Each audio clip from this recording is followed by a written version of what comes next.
Doctora, compañeros, tengan todos buenos días. Mi nombre es Ana Guadalupe Sánchez Amaya y continuaré explicándoles un poco más sobre el tema el virus de la hepatitis B.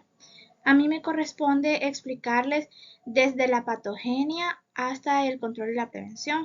Para iniciar hablando sobre la patogenia, es importante mencionar que para establecer el comportamiento de la patogénesis molecular del virus de la hepatitis B, es importante mencionar de que antes se comenzó estudiando esto mediante estudios experimentales, ¿verdad? Valga la redundancia.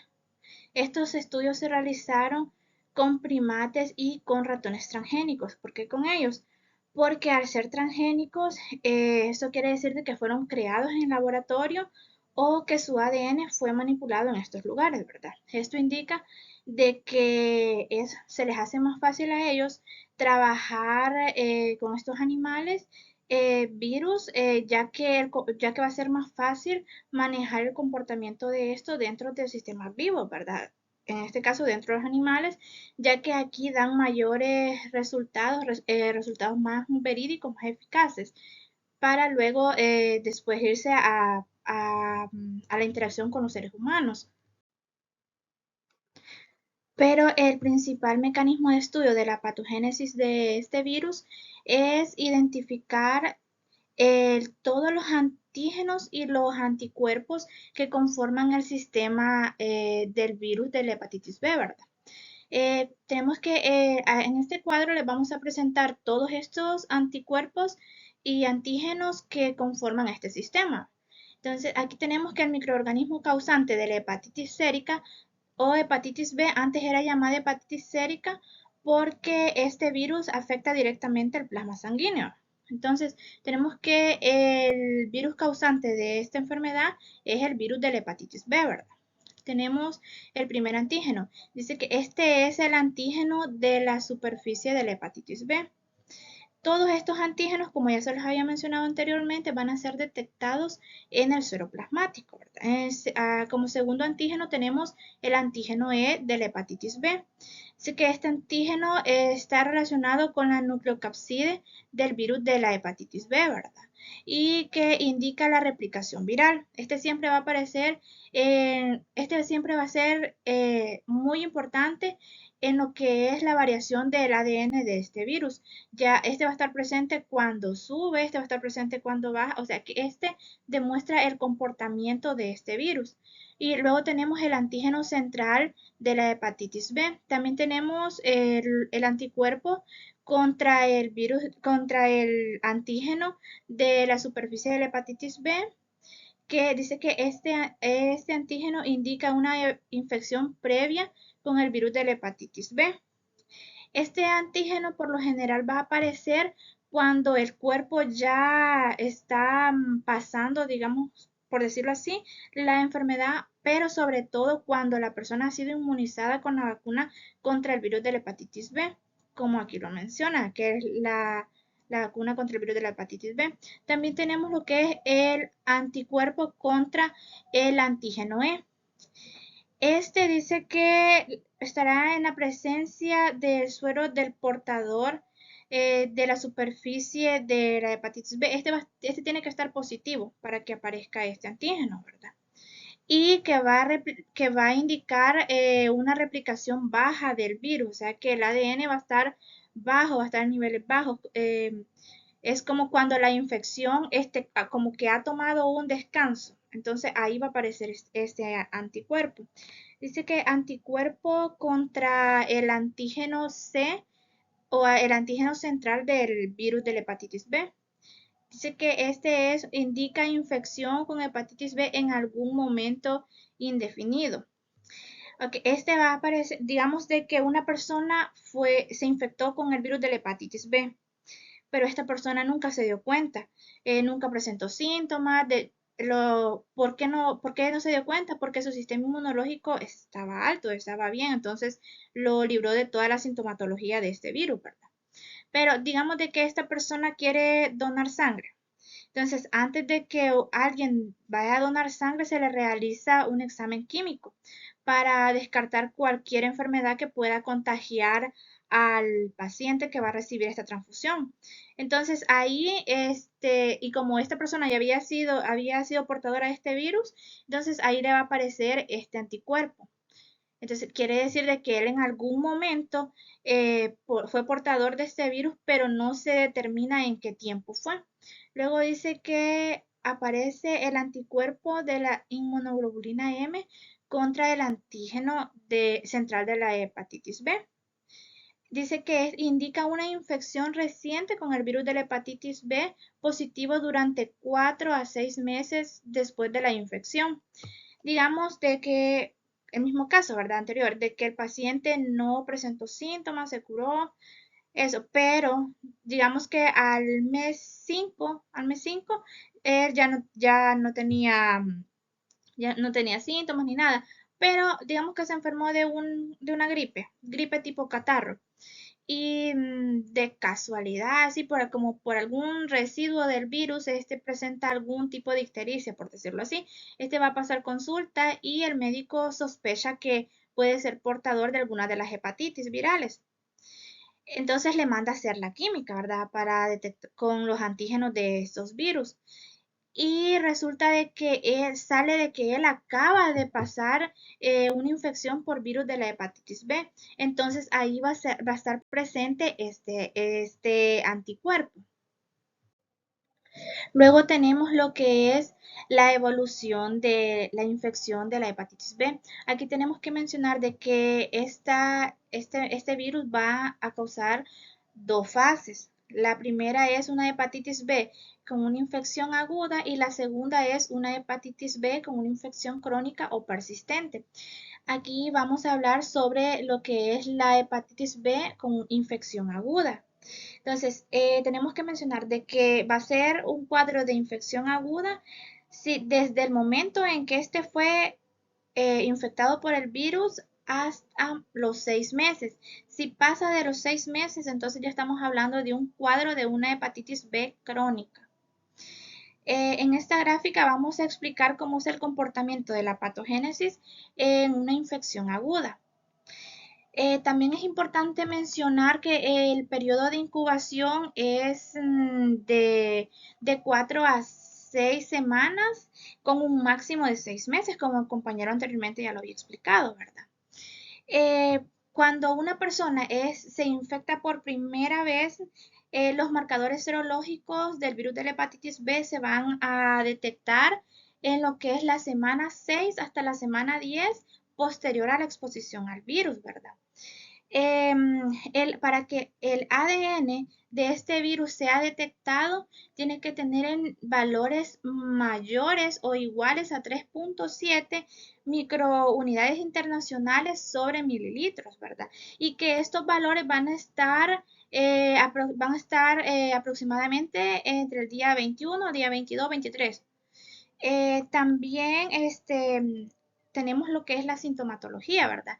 Es importante también mencionar de que en la hepatitis aguda no siempre van a haber síntomas. Como ya les mencionaba anteriormente, puede que el paciente se infecte y ni tan siquiera se dé cuenta.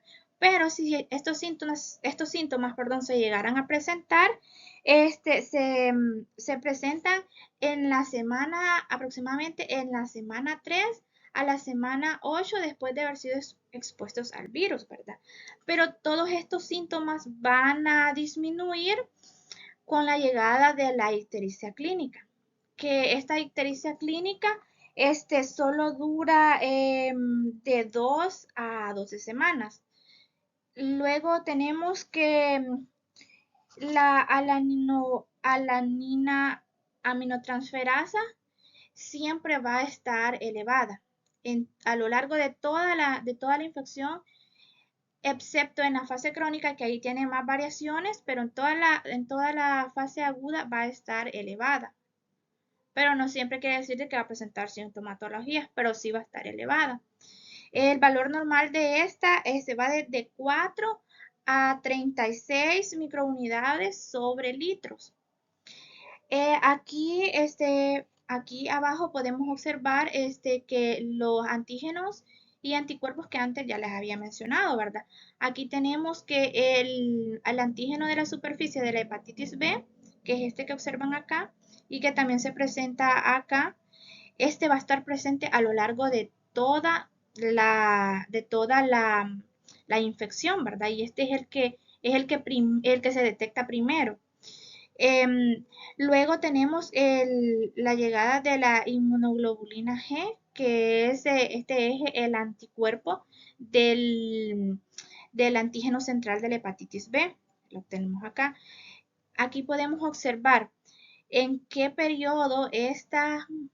Ok, primero antes de continuar con esto, es importante mencionar que todas estas líneas, todas de estas gráficas representan, sí, cada uno de esos, pero esto representa cómo es el comportamiento del ADN del virus ante la presencia de cada uno de estos factores, ¿verdad? Por ejemplo, observamos de que en la presencia del antígeno el antígeno de la superficie del virus de la hepatitis B, podemos observar que la carga viral está alta, ¿verdad? Está alta, pero al incorporarse lo que es el anticuerpo del antígeno central, podemos observar de que aquí tiene una disminución y esta disminución está descendiendo justo acá, donde va el fin de la infección, que aquí podríamos mencionar que va siendo como la semana 26 más o menos, ¿verdad? Entonces aquí vemos que la carga viral desciende. Aquí aparecen los anticuerpos del antígeno de la superficie, que estos antígenos lo que hacen es que si aquí no había disminuido la carga viral, pues con la ayuda de estos antígenos va a disminuir más, ¿verdad? Y si recuerdan que anteriormente les había explicado que esto también puede surgir con la presencia de la inmunización, ¿verdad? De que, digamos, de que a lo mejor el paciente sí dio síntomas, entonces lo que hacen aquí es que lo inmunizaron, entonces aquí le están dando más ayuda a su organismo para combatir este virus, ¿verdad? Pero si a todos estos antígenos no fueron suficientes y la infección aguda no mejoró, al contrario, aumentó la carga viral, entonces, y pasó de los 6 meses, esto quiere decir de que ya estamos entrando al cuadro de la hepatitis B crónica. Luego aquí pasamos ya a lo que es la infección crónica o persistente, ¿verdad? Que aquí podemos observar ya una gráfica un poco más compleja, al igual que esta fase. Em, si el antígeno de la superficie de la hepatitis B persiste mayor a 6 meses, entonces ya entramos a este cuadro crónico, ¿verdad? Que este cuadro crónico va a ir desde 6 meses o mayor a 6 meses y puede durar años, puede durar muchísimos años. Puede haber recuperación en este e inclusive puede haber hasta la muerte del paciente, ¿verdad? Esta fase está caracterizada por 4 etapas. La primera etapa es la de inmunotolerancia, que es esta que podemos observar acá. Esta se va a caracterizar porque va a entrar con una carga viral elevada en el sistema del paciente y las aminotransferasas van a estar bajas, ¿verdad? Los valores del ADN del virus en esta fase van desde los 70 a los 100.000 copias sobre milímetros de la carga viral, ¿verdad? Entonces es una carga bastante elevada. Aquí va a estar presente lo que es el antígeno E, que este antígeno E lo que luego pasa a la siguiente fase, ¿verdad?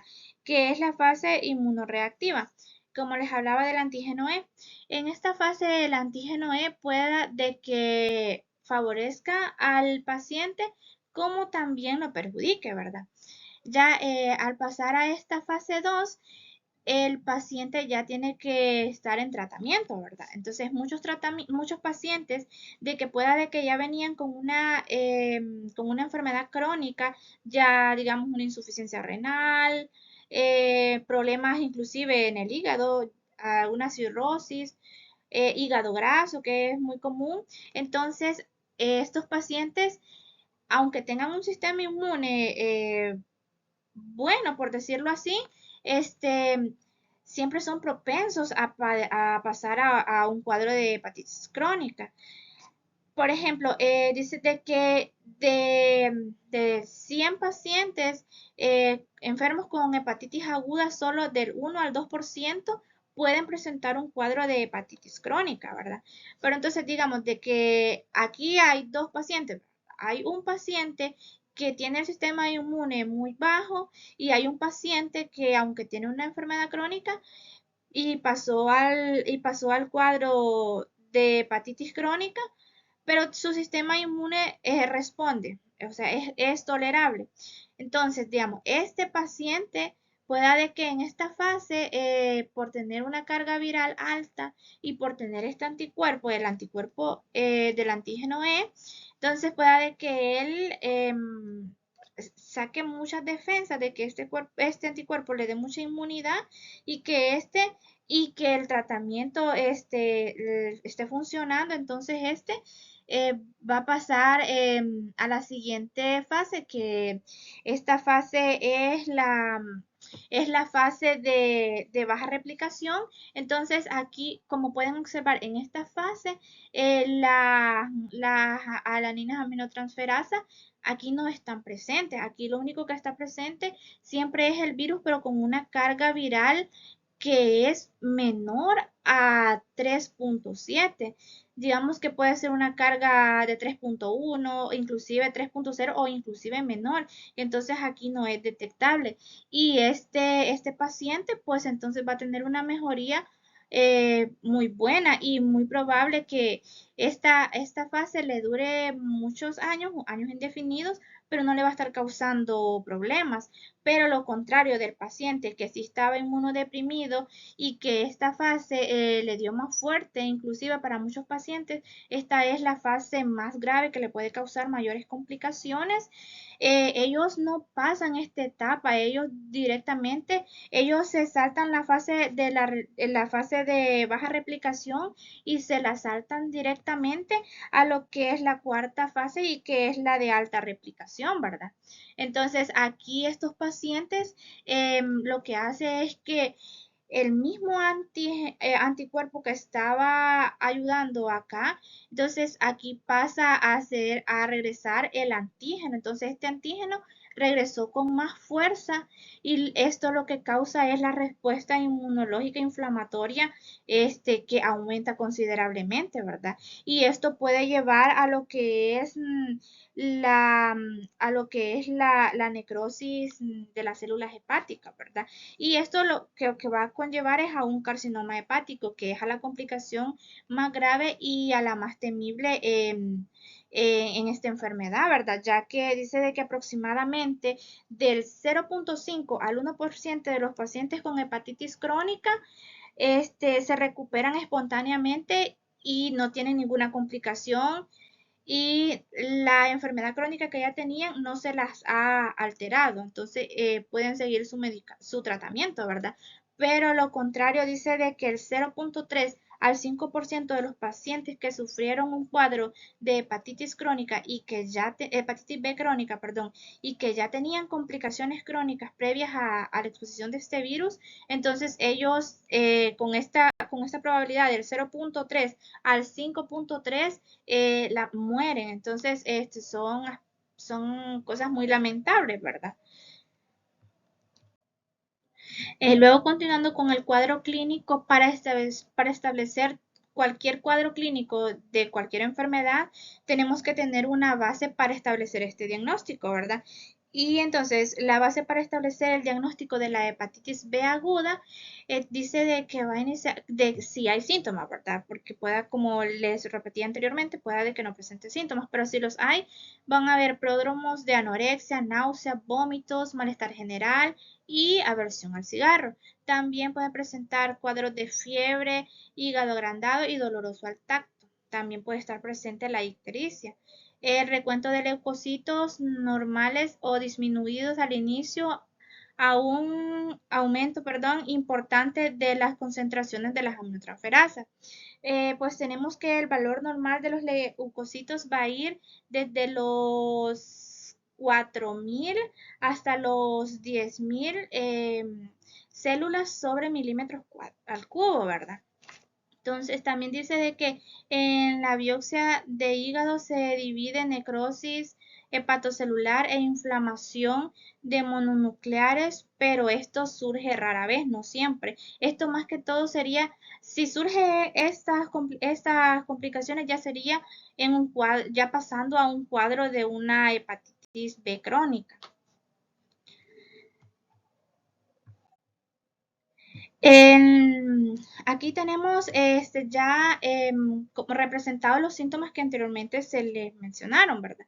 Aquí los cuadros de anorexia, el paciente genera una aversión a la comida, no tolera estar cerca de la comida, por ende va a bajar considerablemente de peso. Esto también puede producir náuseas y vómitos producidos por la misma complicación, ¿verdad? También pueden haber artralgias, que esto van a ser dolor en las articulaciones, pero sin presentar inflamación.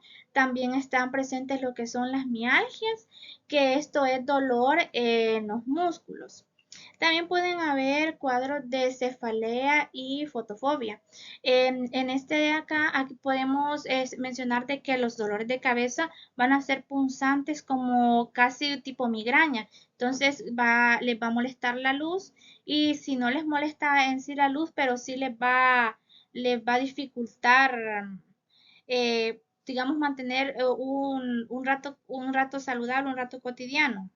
Entonces también puede aparecer la faringitis, tos y la coriza.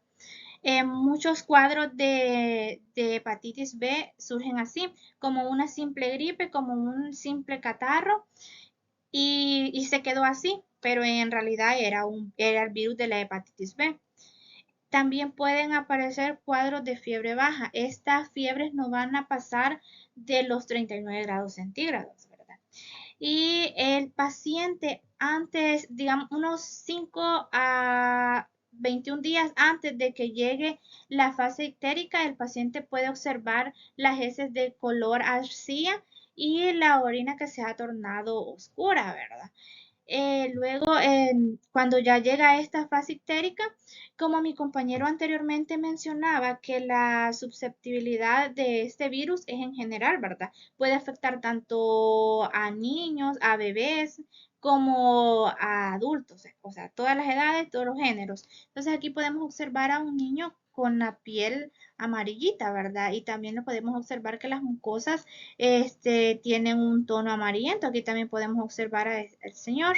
Entonces, durante esta fase, perdón, olvidé mencionar que antes de que llegue esta fase, los síntomas anteriores van a cesar, digamos, unos 25 días antes de que llegue esta fase,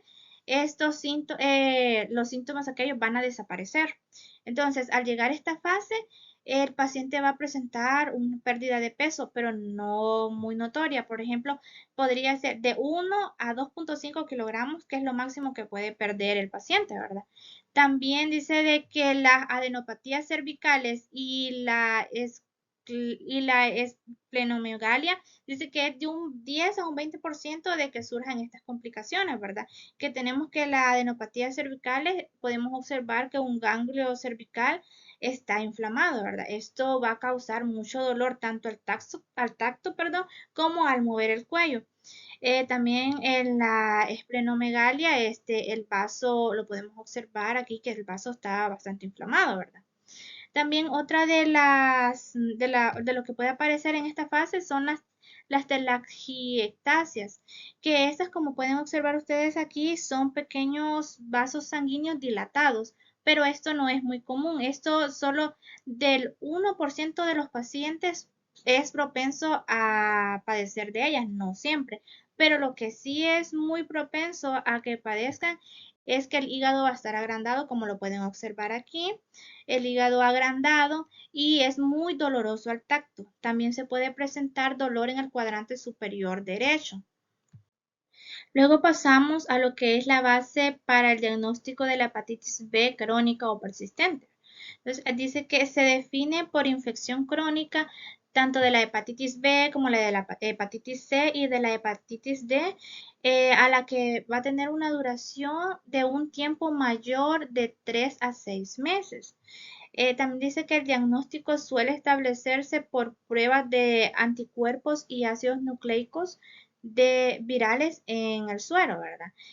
También es muy importante mencionar esto, que en hepatitis B crónica no es que son síntomas, sino que son complicaciones de este virus. Entre las complicaciones que pueden surgir por la hepatitis B crónica, tenemos aquí lo que es la cirrosis. Aquí pueden observar ustedes un hígado sano, ¿verdad? Y aquí pueden observar un hígado cirrótico. Según los porcentajes, dice que del 2 al 8% de los pacientes que surgen la complicación de la cirrosis por hepatitis B, solo del 2 al 8% son propensos a sufrir esta complicación, ¿verdad? También puede haber glomerulonefritis. Estas dos no son muy comunes, pero entran en el cuadro ya que en muchos pacientes con esta complicación se han encontrado anticuerpos del antígeno E en el glomérulo de los riñones, ¿verdad? Aquí pueden observar ustedes los riñones inflamados. Aquí pueden observar que está mostrando toda su anatomía y si se le ve como un poco deforme, pues pero es por la propia inflamación. Luego tenemos que puede sufrir crioglobulinemia mixta esencial. Esta no es muy común, pero sí se ha visto el padecimiento de ella en el 1% de los pacientes que sufren hepatitis B crónica, pero los de la tercera edad. Entonces, esta no es tan común. Luego tenemos lo que es el diagnóstico de laboratorio. Se dice que el diagnóstico de certeza se obtiene mediante la detección de los distintos antígenos virales y sus correspondientes anticuerpos. Como al inicio se los mencioné, lo que significaba cada uno de estos anticuerpos, ¿verdad? Pero para establecer el diagnóstico en sí de todas las hepatitis, perdón, especialmente de la hepatitis B, es mediante pruebas serológicas, que lo que se va a hacer es buscar o detectar estos anticuerpos, como por ejemplo el antígeno de la superficie de la hepatitis B con su respectivo anticuerpo, ¿verdad? También está lo que es el antígeno central de la hepatitis B con su correspondiente anticuerpo y lo que es el antígeno E de la hepatitis B con su respectivo anticuerpo. Al ya haber realizado todas estas pruebas de laboratorio, se va a tener lo que es un cuadro de resultados, que es el que les mostramos acá. Por ejemplo, ¿verdad? Si aparece el antígeno de la superficie de la hepatitis B positivo y, en el antígeno central de la hepatitis B está presente la inmunoglobulina M más el antígeno E también está positivo, esto nos está indicando que está en una fase de una hepatitis B aguda. Luego tenemos que si el antígeno de la superficie sigue positivo, luego aparece en el antígeno central, en anticuerpo central, perdón, la inmunoglobulina G y también está presente el antígeno E. Eso quiere decir de que es una hepatitis B crónica con replicación viral. Pero eso quiere decir de que va iniciando la etapa, entrando a la etapa crónica. Luego tenemos que siempre el antígeno de la superficie aparece positivo en el anticuerpo del antígeno central está presente la inmunoglobulina G y aparece también lo que es el anticuerpo del antígeno E. Esto es un estado de portador inactivo de la hepatitis B que pueda, si digamos de que está en un cuadro agudo, pueda de que ya va superando este virus, ¿verdad? y de que el paciente va teniendo mucha mejoría. Luego tenemos que si aparece el antígeno de la superficie positivo, anticuerpo de este antígeno positivo, presencia de inmunoglobulina G en el anticuerpo central y que el antígeno E pueda o no pueda estar positivo, también el anticuerpo de este antígeno puede o no puede estar positivo. Esto es un cuadro de hepatitis crónica con el antígeno de el anticuerpo de la superficie heterotípico, ¿verdad? Que está positivo y este dice que se da en casi del 10% de todos los casos. No es tan común, pero tampoco quiere decir de que no es un dato significativo, ¿verdad? Luego tenemos que van a aparecer tanto el antígeno de la superficie va a aparecer negativo, el anticuerpo de este antígeno va a aparecer, o sea, no va a aparecer, pero sí aparece el antígeno central, el anticuerpo central del antígeno de la central de la hepatitis C. Pueda que esté o no presente el antígeno de la hepatitis B y esto es una hepatitis B aguda. Esto quiere decir de que ya casi se va superando el virus, ¿verdad? Luego tenemos que va a aparecer presente el anticuerpo del antígeno de la superficie, siempre la presencia de la inmunoglobulina G en el anticuerpo central y puede o no puede estar presente también el anticuerpo del antígeno E. Entonces aquí dice que es recuperación de la hepatitis B, como les mencionaba antes, que ya se iba saliendo, ¿verdad? Ya se iba superando este virus. Entonces aquí ya el paciente está en el proceso o estado de recuperación. Luego, este paciente se le pone la inmunización.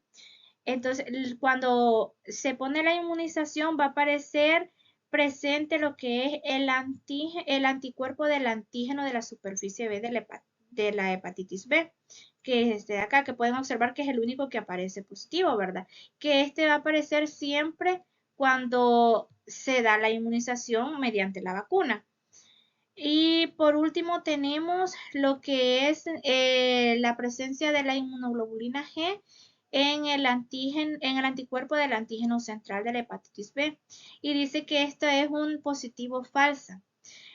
Cuando se da este positivo falso, por lo general, bueno, cuando solo aparece esta inmunoglobulina en este anticuerpo, por lo general siempre se repite la prueba para verificar el resultado, ¿verdad? Y para que haya una mayor veracidad en cuanto a lo que se le va a decir o si el paciente necesita tratarse.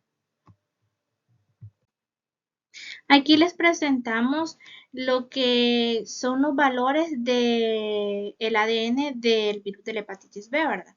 La carga viral.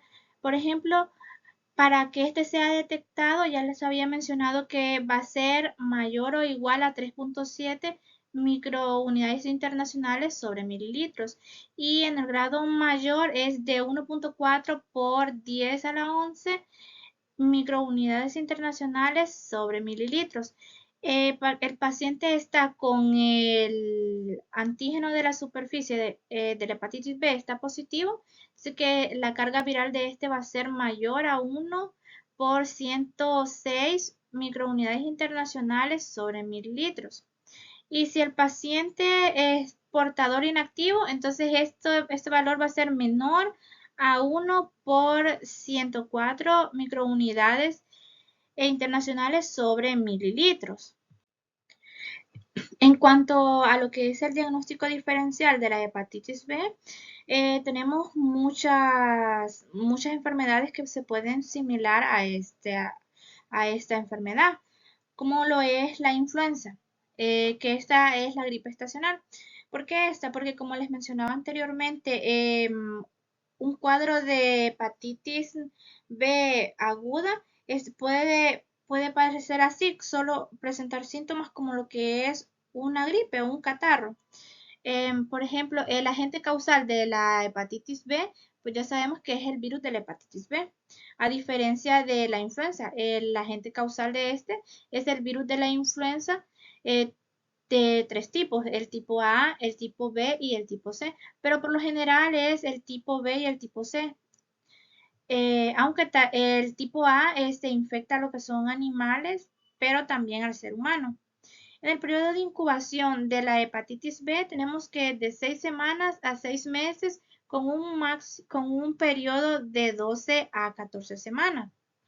Y el periodo de incubación de la influenza dice que este es breve y que por lo regular dura de 1 a 3 días. En los síntomas y signos, que es aquí donde hacemos más la comparación, dice que, como ya les había mencionado, en la hepatitis B hay prodromos de anorexia, náusea, vómitos, malestar general, aversión al cigarro, fiebre, hígado agrandado y doloroso al tacto, ictericia, faringitis, tos y coriza. En donde dice aversión al cigarro, es, digamos, yo no soy una fumadora, y si yo me infectara con el virus de la hepatitis B, yo no me voy a presentar aversión al cigarro, porque eso solo pasa con las personas que sí son fumadoras. En esta etapa no toleran el cigarro. Y pues en los síntomas de la influenza tenemos signos y síntomas, perdón, dice que inicio súbito con fiebre, ¿verdad? Aquí las fiebres, si recuerdan que les mencioné que no iban a ser mayores de 39 grados centígrados, pues entonces aquí sí son mayores a 39 grados centígrados.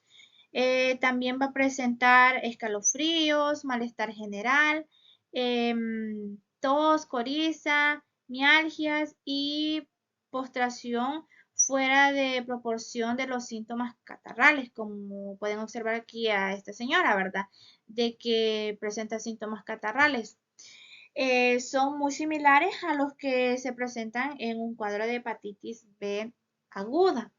Luego dice que el modo de transmisión de la influenza de persona a persona mediante la expulsión de gotículas, ¿verdad? Estas vienen provenientes de las vías respiratorias, como por ejemplo cuando se estornuda, cuando se está con la tos y uno no se cubre, entonces ahí van a salir todas esas gotículas y fácilmente puede contaminar a alguien que esté cerca.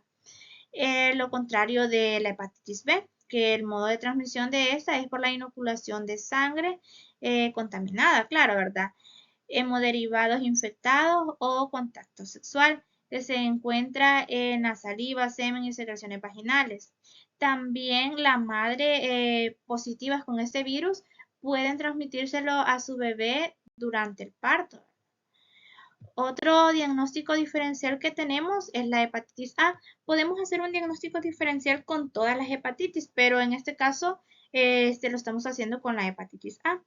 El agente causal de esta es el virus de la hepatitis A. El periodo de incubación de la hepatitis A es en promedio de 28 a 30 días.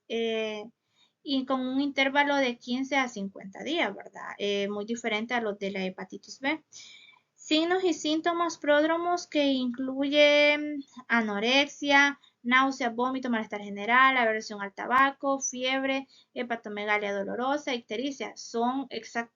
Prácticamente son los mismos síntomas que se presentan en una hepatitis B aguda, ¿verdad? El modo de transmisión de esta sí ya es muy diferente porque el de esta dice que es de persona a persona por vía fecal oral y su propagación es fácil por el hacinamiento e inusualidad. Entonces quiere decir de que el modo de transmisión de este prácticamente hace mucho énfasis en la higiene que uno tiene, ¿verdad? Entonces, todo lo contrario a la transmisión por el virus de la hepatitis B. Y otro diagnóstico diferencial que también podemos mencionar es la mononucleosis infecciosa, que este es causada por el virus de Epstein-Barr. El periodo de incubación de esta es de 4 a 6 semanas. Este sí es bastante similar porque el virus de la hepatitis B, por ejemplo, en Harrison, menciona de que es este mismo, ¿verdad? Que va de cuatro a 6 semanas con un periodo de 6 meses. Dice que los signos y síntomas causados por este virus es malestar general, fiebre, faringitis y a veces con exudados. es como este de acá, ¿verdad? Aquí también se presenta la faringitis, pero no se presenta pus, como lo podemos observar aquí, que esa es una de las diferencias. También dice que están las petequias, que son estas como bolitas rojas que pueden observar en el paladar, pero no bolitas, sino que manchitas. Luego dice que la linfodenopatía también está acá, que es lo mismo que en la hepatitis crónica también surge, ¿verdad? Aunque también es una complicación de la fase ictérica de la hepatitis B. También está la esplenomegalia y en ocasiones un exantema maculopapular, que es este de acá, que en este caso aquí no se da este, ¿verdad? El modo de transmisión de la mononucleosis infecciosa se transmite sobre todo por la saliva, pero también puede encontrarse en las secreciones genitales, ¿verdad? Por lo general a la enfermedad mononucleosis infecciosa se le conoce como la enfermedad del beso, ¿verdad? Porque pues es uno de los métodos de contagio que es más común.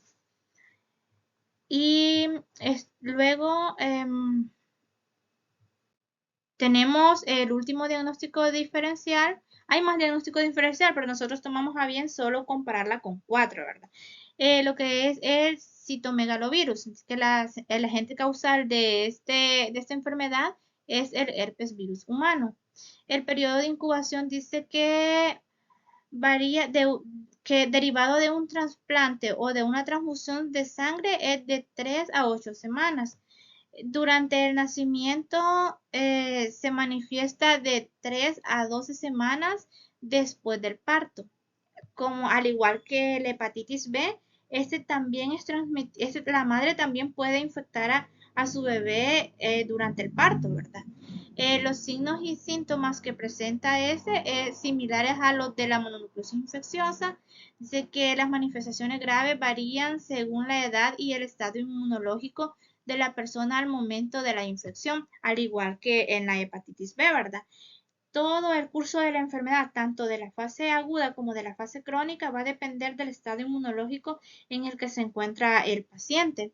El modo de transmisión del citomegalovirus, perdón, dice que es por contacto sexual durante la lactancia, productos hematológicos o trasplantes. También ocurre de persona a persona, por ejemplo, en la guardería, o incluso puede ser congénita. Este es creo que uno de los que más se parece a lo que es el virus de la hepatitis B, ¿verdad? En aspectos de la transmisión. ¿Por qué? Porque uno, la madre se lo puede pasar a su bebé, también se puede pasar por contacto sexual. eh, Cuando aquí dice de que se puede transmitir en las guarderías, nos está indicando de que la susceptibilidad de este virus también es en general, ¿verdad? Va desde bebés recién nacidos hasta personas de la tercera edad y tampoco como que tiene una preferencia de sexo, no respeta sexo, va tanto hombres como mujeres. Luego tenemos lo que es el tratamiento. Aquí lo vamos a dividir tratamiento para la hepatitis B aguda y tratamiento para la hepatitis B crónica. En el caso de la hepatitis B aguda no siempre va a haber, o sea, no hay un tratamiento en sí, o sea, no siempre lo va a haber, ya que pueda que presente o no síntomas y si presenta síntomas va a ser tratamiento para causar estos síntomas, no en sí un tratamiento específico para la hepatitis B aguda. En el caso contrario de la hepatitis B crónica, ¿verdad? Que aquí sí hay un tratamiento específico. Por ejemplo, tenemos lo que es el interferón. Este fue el primer fármaco aprobado para tratar las complicaciones de la hepatitis B crónica, pero este en la actualidad ya no se recomienda, ya no se receta debido a los efectos secundarios que este produce y sobre todo porque ha sido mal tolerado. La vía de administración de este fármaco dice que es subcutánea. La dosis que se le va a poner es de 5 millones de unidades 3 veces por semana. Luego dice de que el tiempo que dura este tratamiento es de 48 a 52 semanas, tiene un periodo bastante largo. Dice que reduce la carga viral, la reduce menor a 105 a 106 viriones por mililitro. Entonces, quiere decir que no la reduce tanto, ¿verdad? Y pues como les mencionaba, es mal tolerado. En los efectos secundarios que este produce es alopecia, exantema, diarrea, insensibilidad y hormigueo de las extremidades. Otro de los síntomas que se menciona es que produce este fármaco, pero que no es muy mencionado, es de que puede haber pequeñas pérdidas de la memoria en las personas. Pero como les menciono, este síntoma solo lo menciona en unas bibliografías y en otras no. Y pues esta es la presentación de este fármaco. También tenemos lo que es la amibudina, que este fue el primer análogo en ser aprobado en los Estados Unidos, ¿verdad? Este es un fármaco muy eficaz y potente para tratar lo que es el virus de la hepatitis B crónica. La vía de administración de este es oral. La dosis es 100 miligramos diarios. El tiempo del tratamiento es de 48 a 52 semanas. Dice de que reduce una carga, solo pueden observar la diferencia, dice de 5.5 log de 10 réplicas por mililitro, ¿verdad? Lo reduce considerablemente. Y este, a diferencia del anterior, este sí es bien tolerado y este es uno de los que más se recomienda, que más se receta. En los efectos secundarios que sí produce, este no siempre produce efectos secundarios, ¿verdad? Dice que es de tipo clínico y de laboratorio, que generalmente la mibudina son insignificantes, que lo más que puede presentar es un pequeño dolor de cabeza, náuseas por un periodo de tiempo corto y no es tanto, ¿verdad? Y esta es la presentación que este trae. Luego tenemos otros dos fármacos que es el adenofovir dipivoxilo. Este dice que se utiliza poco para tratar la hepatitis B crónica debido a que no reduce, a que su tiempo de acción es muy lento y que no reduce rápido lo que es el ADN del virus. Por eso este fármaco no es considerado como de primera línea, ¿verdad? La vía de administración de este es oral, se da una dosis de 10 miligramos diario y dice que el tiempo del tratamiento es mayor o igual a 48 semanas. Reduce una carga viral, dice que es cerca del 3.5 a 4 log de 10 copias sobre milímetros. Entonces, sí reduce, pero no es tanto como el anterior. Dice que bien tolerado, pero al estar consumiendo este fármaco, es importante que tenga una medición periódica de la creatinina, ¿verdad? Porque altera los niveles de esta. En los efectos secundarios dice que puede dar debilidad, dolor de cabeza, diarrea, gases, indigestión, dolor de garganta, secreción nasal y sarpullido. Al contrario que la lamivudina, si pueden observar, este sí presenta síntomas que sí pueden ser bastante considerables, pero pues no siempre los presenta. Luego tenemos el otro que es el entecavir. Dice que el entecavir es el más potente de todos los antivirales contra la hepatitis B crónica. Y al igual que la lamivudina, este también es bastante tolerado. Al igual que la lamivudina, también es uno de los más utilizados. Esos dos fármacos son los más utilizados para tratar las complicaciones de la hepatitis B crónica. La vía de administración de este también es oral. Como dice que es bastante potente, ¿verdad? La dosis diaria de este solo son 0.5 miligramos. El tiempo del tratamiento dice que es mayor o igual a 48 semanas. Eh, ¿Cuánto reduce la carga viral? Dice que no es detectable, pero que por lo general, o sea, eh, haciéndolo en aproximaciones, dice que reduce menor a 300 copias sobre mililitros según las pruebas PCR. Entonces, esto ayuda bastante al paciente y dice que es bien tolerado. Los síntomas que puede presentar este, aunque casi no presenta por lo general, pero sí puede presentar, dice que dolor de cabeza, insomnio, fatiga, mareo, somnolencia, náusea, vómito, diarrea y malestares gastrointestinales. Si este fármaco llega a, digamos de que están estos dos fármacos, ¿verdad? Y cogieron de elección este para tratar a un paciente, entonces, y si este fármaco comienza a presentar todos estos síntomas, pues lo cambian para lo que es la lamivudina. Y también tenemos otros dos fármacos que es la telvibudina.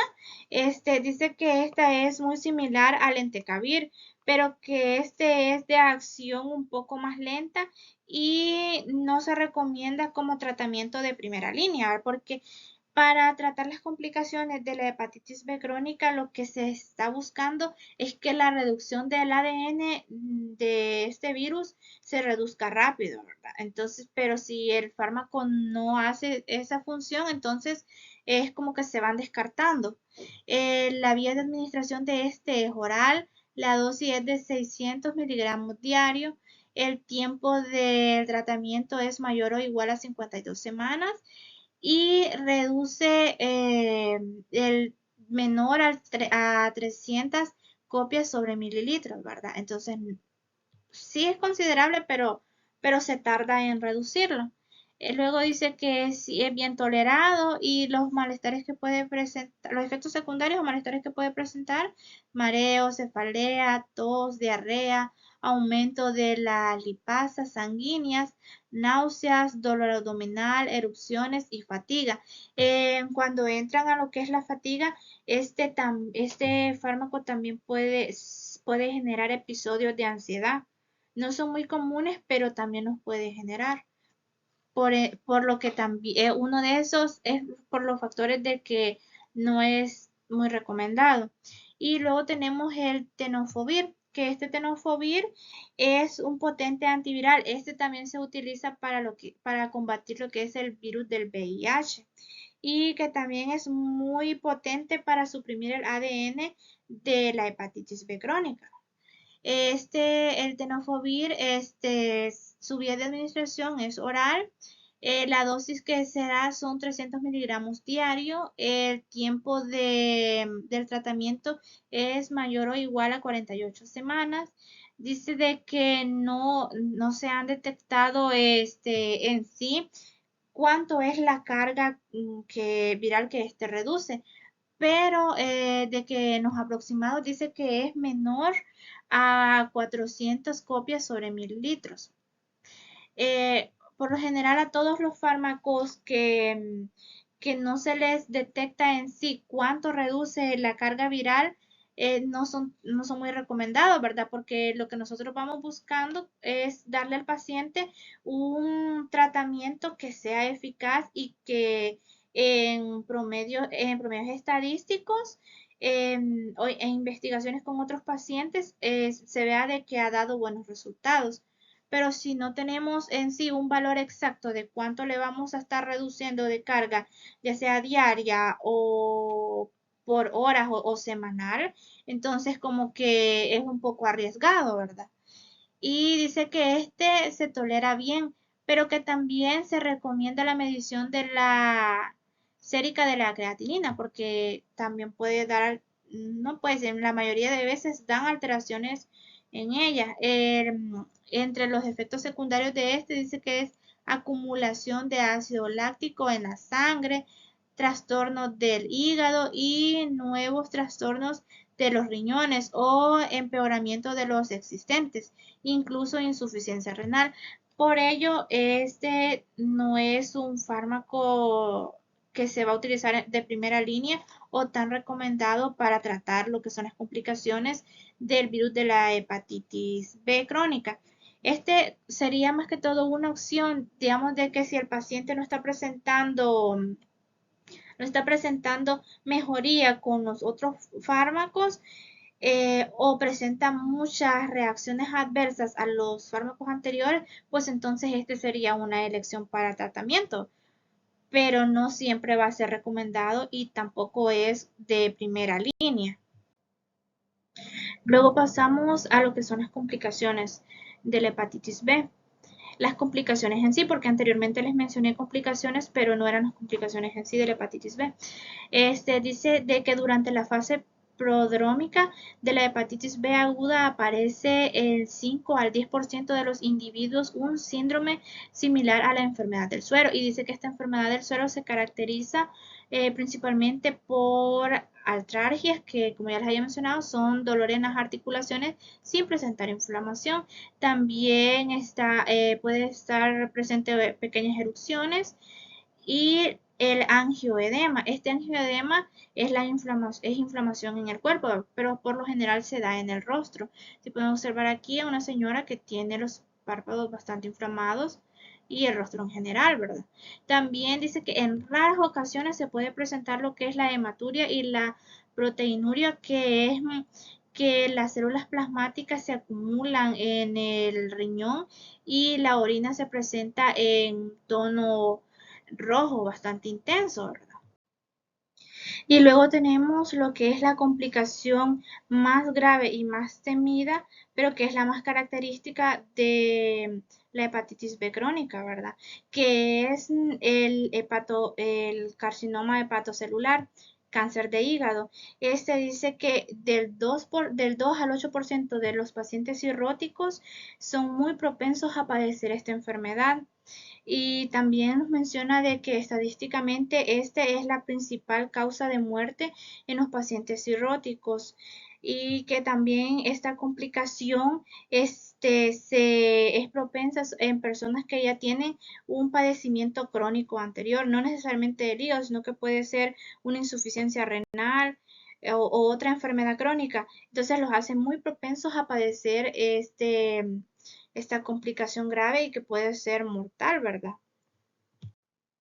En el pronóstico, nos dice de que en muchos pacientes la recuperación clínica se completa de 3 a 6 meses en un cuadro agudo, ¿verdad? Que por lo general no presenta complicaciones. En la hepatitis B aguda, el 95 al 99% de los pacientes sigue una evolución favorable y se recupera por completo.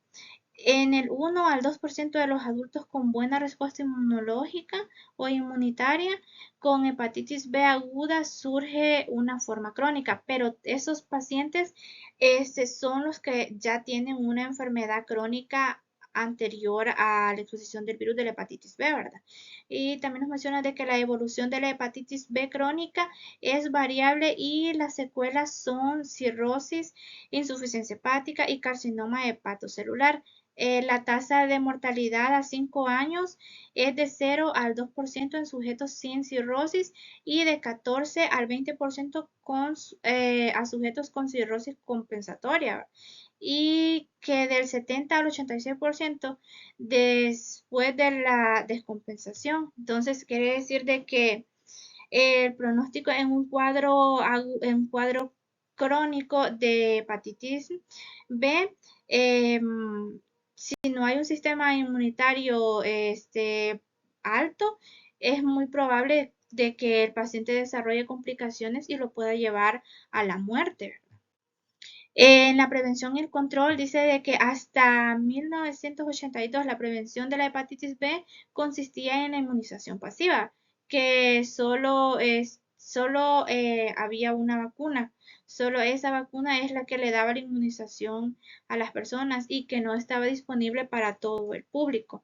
La profilaxis contra la hepatitis B previa a la exposición en situaciones de exposición frecuente, se recomienda 3 inyecciones intramuscular en el deltoides, no en el glúteo, de vacuna contra la hepatitis B en los meses 0, 1 y 6 meses. Las personas que están más expuestas a este virus, o que aquí los mencionan en situación de riesgo, son, digamos, el personal de salud, bomberos, policías, drogadictos, personas que tienen una enfermedad crónica, entre otros, ¿verdad? Todas estas personas son a las que se recomienda inmunizar previos o sea, para no arriesgarlos pues a que se contagien, ya que este sería, por ejemplo, hablando del personal de salud, digamos de que hacen un examen a un paciente, pero no saben de que todavía no han detectado que este paciente es portador del virus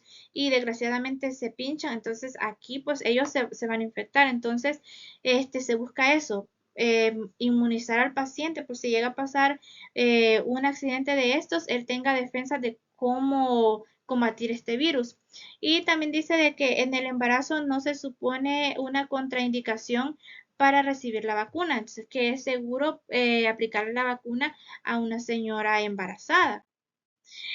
Aquí tenemos lo que es el esquema de vacunación, el actual.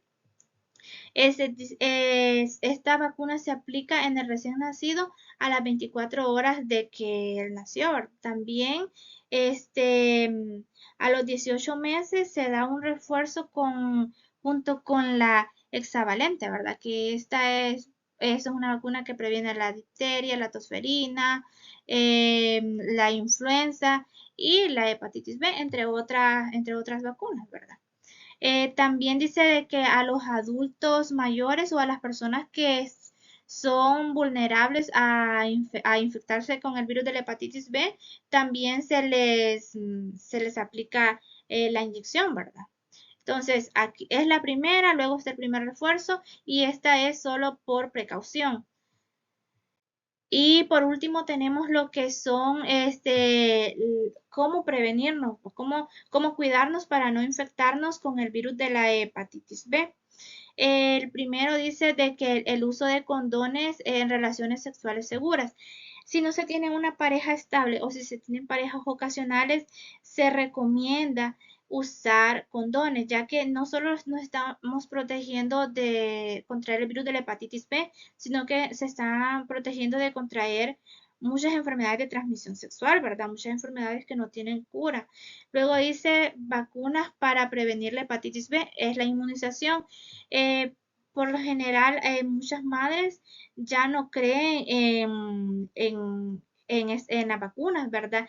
Y pues el niño sí tiene la primera vacuna, pues porque en el hospital se la pusieron cuando él nació, pero estas madres no llevan el control de la cartilla de vacunación de sus hijos, ¿verdad? Entonces, no son conscientes de que les están causando un grave daño a futuro a sus hijos. Luego dice revisar que el material para tatuajes o piercing esté esterilizado o sea desechable. Por ejemplo, en el aspecto de los piercing, muchos grupos de amigos se reúnen y se los hacen ellos mismos en sus casas, ¿verdad? Y ellos no tienen que hacérselo con una sola aguja. Cada uno del grupo tiene que tener su propia aguja con la que se va a hacer la perforación, ¿verdad? Y luego con el aspecto de los tatuajes, ya sea un tatuaje pequeño, grande, del tamaño que sea, siempre tienen que verificar de que el establecimiento donde se lo van a ir a hacer o la persona que se lo va a ir a hacer cumple con todos los requisitos que se establecen, ¿verdad? Todos los requisitos de higiene, porque aquí no solo se pueden infectar con el virus de la hepatitis B, también se pueden infectar con muchas otras enfermedades. Luego dice no compartir material para el uso de drogas como jeringas o frascos intranasales. Esto es más que todo con los grupos de droga, las personas que se drogan y que se las inyectan o las inhalan, ¿verdad? Ellos se ponen en grupo y porque están apresurados, por el efecto de las drogas o por la necesidad que ellos tienen, no es que cada uno va a tener su propia aguja, no, sino que llenan una jeringa y ahí se están inyectando. Con esa jeringa tienen que cumplir todo ese círculo de personas, entonces ellos también son muy propensos a contraer el virus de la hepatitis B. Luego dice usar materiales de manicura individual. No solo de manicura, también lo que son las pinzas, el material que es para extraer espinillas. Es muy importante que sea de uso personal. Hablando del material para la manicura, ¿verdad? Lo recomendable es que cuando uno va a un salón de belleza, pues llevar a su propio material, ya sea el alicate, el corta uña, ¿verdad? Más que todo, o unas pincitas. Pero rara vez alguien va a hacer eso, ¿verdad? Solo se espera de que el establecimiento tenga una esterilización adecuada de esos materiales. Y luego dice que evitar el contacto con los fluidos infectados, por ejemplo, la sangre. Este, nosotros, por ejemplo, hay un accidente y nosotros vamos a ayudar, digamos que la persona está raspada y vamos a ayudar, o tiene alguna lesión, perdón, entonces tenemos que tener nuestro debido cuidado, usar guantes y si no tenemos, pues limpiar con algo las superficies y que no estemos nosotros expuestos a contraerla. Pero otra de las medidas muy importantes a recomendar es que nos cuidemos tanto de todo, de nuestro ambiente, cuidémonos sobre todo con las parejas sexuales que se va a tener, pero sobre todo alimentémonos bien, cuidemos mucho nuestro sistema inmune, porque muchas enfermedades, el curso de muchas enfermedades depende de cómo nosotros estemos, cómo nuestro sistema perdón, esté. Si tenemos un sistema inmune fuerte, vamos a superar cualquier enfermedad, ¿verdad? No vamos a tener muchas complicaciones. Entonces, esta ha sido mi participación. Muchas gracias por la atención.